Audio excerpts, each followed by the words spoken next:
सुखपुर नाम का एक छोटा और खूबसूरत गांव था।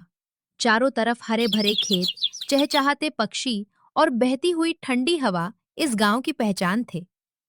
इसी गांव के एक कोने में अपनी छोटी सी झोपड़ी में रामू अपनी पत्नी राधा और बेटे गोलू के साथ रहता था। रामू बहुत अमीर तो नहीं था, लेकिन उसका दिल सोने का था। वो गांव के चौराहे पर रामू की चटपटी चाट और पानी पूरी का एक छोटा सा ठेला लगाता था। रामू के हाथों में ऐसा जादू था कि जो एक बार उसकी पानी पूरी या आलू टिक्की खा लेता, वो उंगलियां चाटता रह जाता था। राधा, आज इमली की चटनी में थोड़ा सा गुड़ और ज्यादा डाल देना। कल शाम को स्कूल के बच्चे कह रहे थे कि उन्हें थोड़ी और मीठी खट्टी चटनी चाहिए। बच्चों के चेहरे पर खुशी देखकर मेरा दिल खुश हो जाता है। हाँ जी, मैंने पहले ही गुड़ का इंतजाम कर दिया है। लेकिन आप भी ना, बच्चों से आधे ही पैसे लेते हो। कभी कभी तो कोई गरीब बच्चा आए तो उसे मुफ्त में ही खिला देते हो। ऐसे में हमारा घर कैसे चलेगा? आटा तेल भी महंगा होता जा रहा है। अरे भाग्यवान, पैसों का क्या है, आज हैं कल नहीं। लेकिन जो दुआएं ये भूखे बच्चे और गरीब लोग देते हैं, वो हमारे गोलू के काम आएंगी। ऊपर वाला सब देख रहा है। उसने हमें आज तक कभी भूखा सोने दिया क्या? पिताजी, पिताजी, मुझे भी आज ठेले पर चलना है। मैं आपकी पानी पूरी में आलू भरने में मदद करूंगा। अच्छा, मेरा छोटा सा मददगार।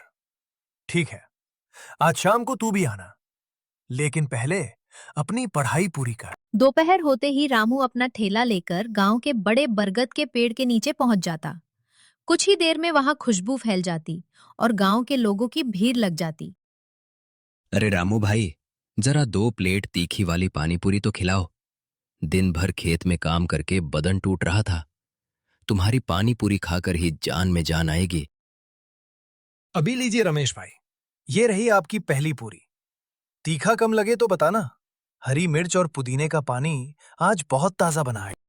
रामू, मेरे लिए 1 प्लेट आलू टिक्की पैक कर देना। मेरा पोता बीमार है। सुबह से बस यही रट लगा रहा है कि रामू भैया के हाथ की टिक्की खानी है। चाची, बाबू बीमार है तो उससे पैसे मत लेना। ये टिक्की मेरी तरफ से उसके लिए है। बस उससे कहना कि जल्दी से ठीक हो जाए और फिर मेरे ठेले पर आकर जितनी चाहे पानी पूरी खाए। जुग जुग जियो बेटा। भगवान तुम्हारे ठेले में हमेशा बरकत दे। जहां एक तरफ पूरा गांव रामू की ईमानदारी और स्वाद का दीवाना था, वहीं दूसरी तरफ गांव का जमींदार मुखिया धनसुख लाल एक बेहद क्रूर और लालची इंसान था। पूरे गांव की जमीन पर उसका कब्जा था और वो लोगों को ऊंचे ब्याज पर कर्ज देकर उनकी जमीनें हड़प लेता था। धनसुख लाल को जब पता चला कि रामू के ठेले पर इतनी भीड़ होती है और वो हर महीने अच्छा कमा लेता है, तो उसके मन में लालच जाग गया। अरे ओ मुनीम, जरा देख तो, उस अदने से रामू के ठेले पर इतनी भीड़ क्यों है?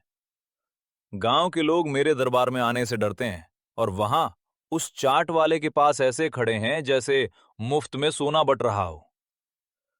हुजूर, वो रामू चाट वाला है। उसके हाथ का स्वाद पूरे इलाके में मशहूर है। लोग कहते हैं कि उसके मसालों में कोई गुप्त जादू है। वो रोज हजारों रुपए कमाता होगा। अच्छा, इतना पैसा और इस गांव में, और मुझे इसका हिस्सा नहीं मिलता? ये तो सरासर नाइंसाफी है। चलो, जरा हम भी तो देखें कि इसकी पानी पूरी में ऐसा क्या जादू है। प्रणाम मुखिया जी। आइए आइए, आज हमारे अहोभाग्य जो आप हमारे गरीब के ठेले पर पधारे। आपके लिए क्या बनाऊं?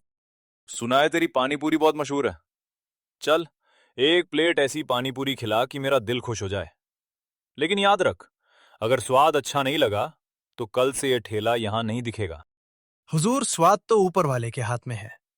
मैं तो बस मेहनत करता हूँ। रामू ने बड़े प्यार और सलीके से पानी पूरी बनाकर धनसुख लाल को दी। जैसे ही धनसुख लाल ने पहली पानी पूरी अपने मुंह में रखी, उसकी आंखें फटी की फटी रह गईं। तीखा, खट्टा और मीठा स्वाद उसके दिमाग में साफ महसूस हो रहा था। उसने ऐसी स्वादिष्ट पानी पूरी अपनी पूरी जिंदगी में कभी नहीं खाई थी। अरे बाप रे, ये स्वाद तो अद्भुत है।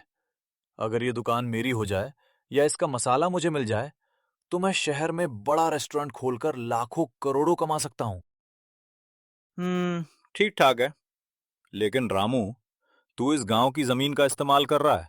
बरगद के पेड़ की छांव का इस्तेमाल कर रहा है। इसके बदले में तुझे मुझे हर महीने आधी कमाई कर के रूप में देनी होगी। लेकिन मुखिया जी, ये तो सरकारी सड़क है और बरगद का पेड़ सबका है। मैं तो बहुत कम कमाता हूँ।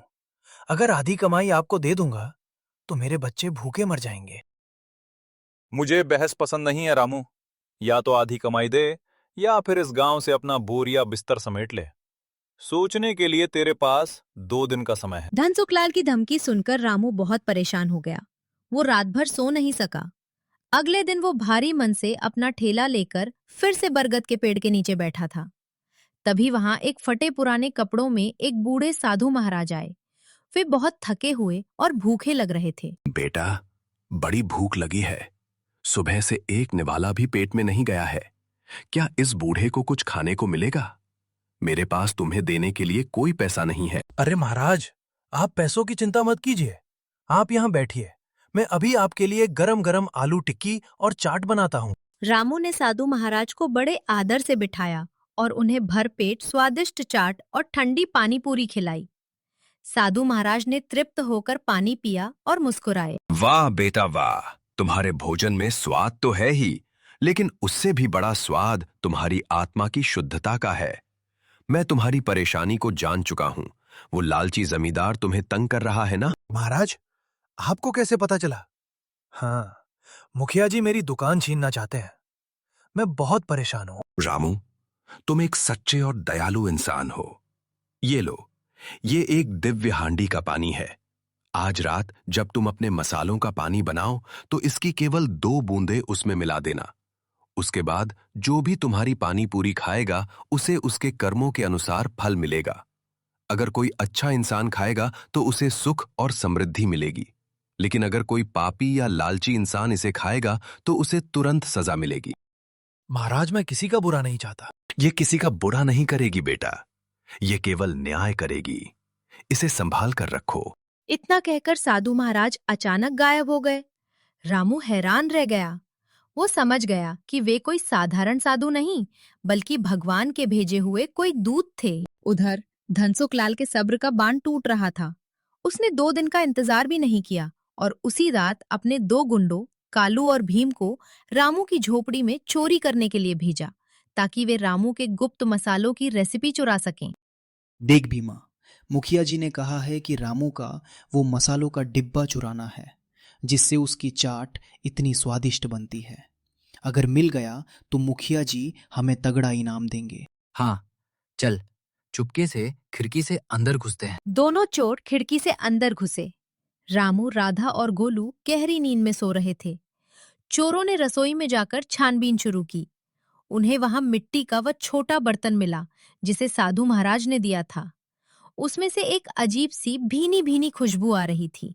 भीमा, देख, इस छोटे बर्तन में कुछ खास पानी है। खुशबू तो लाजवाब है। जरूर यही वो गुप्त जादुई मसाला है। चल, इसे ही लेकर भागते हैं। चोरों ने वो बर्तन चुरा लिया और सीधे धनसुखलाल के महल की तरफ भागे। अगली सुबह धनसुखलाल के महल में जश्न का माहौल था। उसने सोचा कि अब जादुई नुस्खा उसके हाथ लग गया है, तो वो खुद गांव के बीचों बीच एक बड़ा शाही चाट स्टॉल लगाएगा और रामू को बर्बाद कर देगा। उसने गांव के सभी लोगों को जबरन अपने महल के बाहर इकट्ठा होने का आदेश दिया, ताकि वे उसके नए चाट का उद्घाटन देख सकें। सुनो भाई गांव वालों, आज से रामू का ठेला बंद। अब से तुम सबको असली और शाही पानी पूरी मेरे महल से मिलेगी। मैंने रामू के मसालों का राज जान लिया है। मुनीम, जरा वो चोरी का, मेरा मतलब है वो जादुई पानी लेकर आओ और सबके सामने पानी पूरी तैयार करो। मुखिया जी, आपने मेरे घर से चोरी करवाई। वह बर्तन साधारण नहीं है। कृपया उसका दुरुपयोग मत कीजिए। साधु महाराज ने चेतावनी दी थी। रामू, तू मुझे डरा रहा है? इस गांव का राजा मैं हूं। पहले इस पानी पूरी को मैं खुद खाऊंगा और फिर तुम सबको खिलाकर गुलाम बनाऊंगा। मुनीम ने उस दिव्य पानी को तीखे पानी में मिला दिया। पानी का रंग अचानक सुनहरा और चमकीला हो गया। धनसुखलाल ने लालच में आकर एक बड़ी पानी पूरी उठाई, उसे पानी में डुबोया और पूरा मुंह खोलकर खा गया। गांव के लोग सांस रोककर देख रहे थे कि क्या होने वाला है। आहा, स्वाद तो। तभी अचानक धनसुखलाल की आंखें बाहर निकल आईं। उसका चेहरा लाल, फिर नीला और फिर पीला होने लगा। उसके पेट में ऐसा लगा जैसे हजारों ज्वालामुखी एक साथ फट गए हों। अय्या, ओए बाप रे, मर गया, पेट में आग लग गई, बचाओ, कोई पानी लाओ, आग, आग। हुजूर, हुजूर, ये लीजिए, ठंडा पानी पीजिए। धनसुख लाल ने पानी का मटका मुंह से लगा लिया, लेकिन जैसे ही उसने पानी पिया, उसके मुंह से पानी की जगह असली आग की लपटें निकलने लगीं। वो जो भी बोलता, मुंह से धुआं और आग निकलती। अरे बाप रे, मुखिया जी तो राक्षस बन गए। इनके मुंह से आग निकल रही है। ये भगवान का चमत्कार है।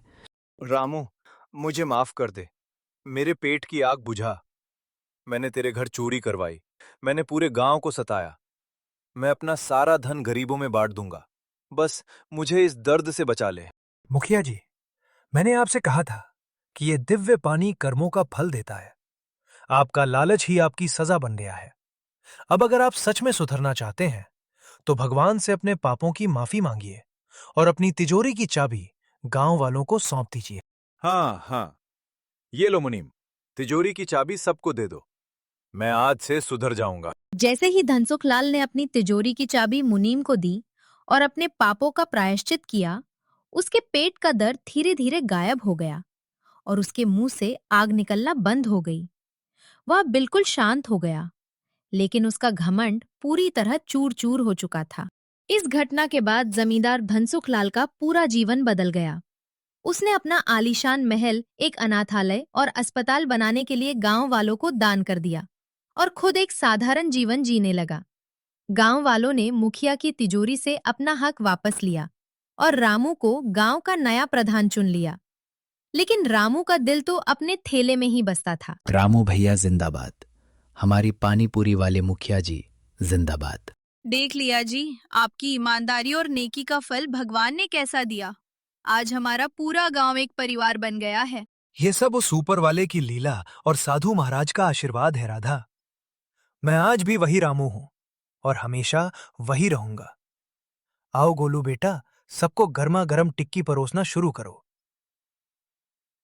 जी पिताजी, आज सबको मेरी तरफ से एक एक पानी पूरी एक्स्ट्रा। पूरा गांव खिलखिलाकर हंस पड़ा। सुखपुर गांव में अब कोई गरीब नहीं था और ना ही कोई भूखा।